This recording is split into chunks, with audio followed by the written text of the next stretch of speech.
Book 1, Part 1, Chapter number 4, Visit by Asit. At the moment when the child was born, there dwelt on the Himalayas a great sage named Asit.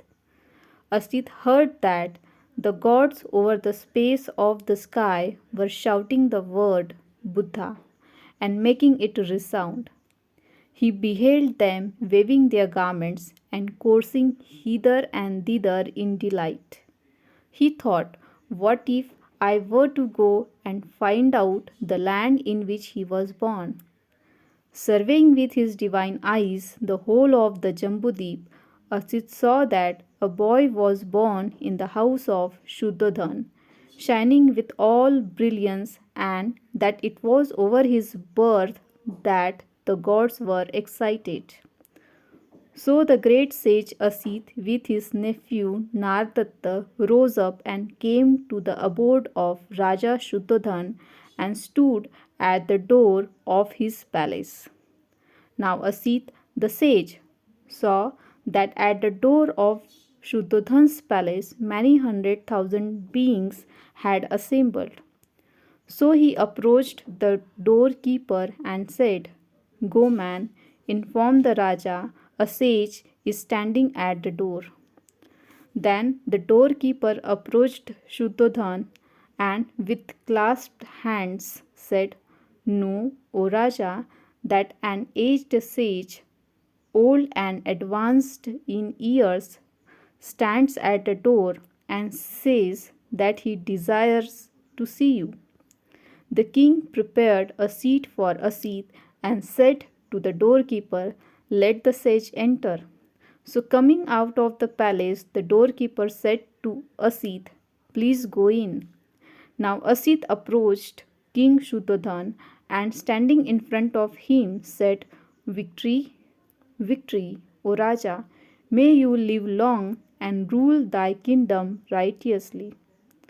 Then Shuddhodhan, in reference to Asit, fell at his feet and offered him the seat. And seeing him seated in comfort, Shuddhodhan said, I do not remember to have seen thee before this, O sage. With what purpose hast thou come hither? What is the cause? Thereupon Asit said to Shuddhodhan, A son is born to thee, O Raja, desiring to see him, have I come. Shuddhodhan said, The boy is asleep, O sage. Will you wait for a while? The sage said, Not long, O king. Do such great beings sleep? Such good beings are by nature wakeful. Then did the child, out of compassion for Asit, the great sage, make a sign of awaking. Seeing that the child had become awake, Shuddhodhan took a boy firmly in both hands and brought him into the presence of the sage. Asit, observing the child, beheld that it was endowed with the 32 marks of a great man and adorned with the 80 minor marks, his body surpassing that of Sakra, Brahma, and his aura surpassing them 100,000-fold. Breathed forth this solemn utterance, marvelous, verily. Is this person that has appeared in the world?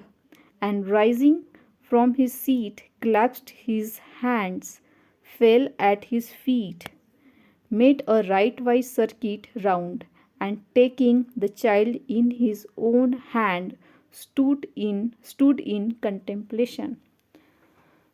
Asit knew the old well-known prophecy that anyone endowed with the 32 marks of a great man as Gautam was has two careers open to him and no third. If he becomes a householder, he will become a universal monarch. But if he goes forth from the home to a homeless life, he will become a fully enlightened Buddha. Asit was sure that the child would not remain householder. And looking at the child, he wept and shedding tears, sighed deeply. Shuddhodhan beheld Asit shedding tears and sighing deeply. Beholding him thus weeping, the hair of his body rose, and in distress Shuddhodhan said to Asit, "Why, O sage, dost thou weep and shed tears and sigh so deeply? Surely there is no misfortune in store for the child." At this Asit said to the Raja, "O king, I weep not for the sake of the child. There will be no misfortune for him, but I weep for myself." "And why?" asked Shuddhodhan. Asit replied, "I am old, aged, advanced in years, and this boy will without doubt become a Buddha and attain supreme and complete enlightenment, and having done so, will turn the supreme wheel of the doctrine that has not been turned before him by any other being in the world. For the weal and happiness of the world will he teach his doctrine. The religious life, the doctrine that he will proclaim, will be good in the beginning, good in the middle, good in the end, complete in the letter and the spirit, whole and pure. Just as an Udambura flower at some times and place arises in the world, even so, at some time and place, after countless cycles, revered Buddha arise in the world. So also, O Raja, this boy will without doubt obtain supreme, complete enlightenment, and having done so, will take countless beings across the ocean of sorrow and misery to a state of happiness. But I shall not see that Buddha. Hence, O Raja, I weep and in sadness I sigh deeply, for I shall not be able to reverence him." The king thereafter offered to the great sage Asit and Nardatta his nephew suitable food, and having given him robes, made a right wide circuit round him. Thereupon Asit said to Nardatta his nephew, "When thou shalt hear, Nardatta, that the child has become a Buddha, then go and take refuge in his teachings. This shall be for thy weal and welfare and happiness." So saying, Asit took leave of the Raja and departed for his hermitage.